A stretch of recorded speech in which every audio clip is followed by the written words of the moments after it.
Sometimes when people hear the word grief, they immediately go to what you feel after the death. So when people are feeling anticipatory grief, they know that a death is coming. It's a progressive illness, a life-threatening disease.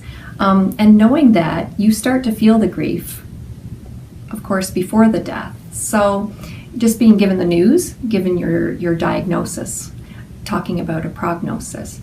Not only the person who has the illness, but their family start to feel the anticipatory grief as their disease progresses and they lose their physical ability. They lose their independence. These are things that people grieve the loss of.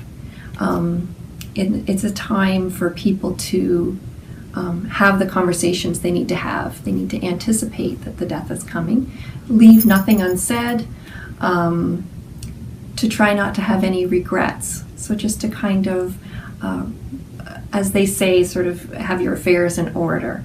Maybe talk about the things that you want to have done as far as investigations or treatments, and the things that you don't want to have done, and share that with your family. Have your advance directives known.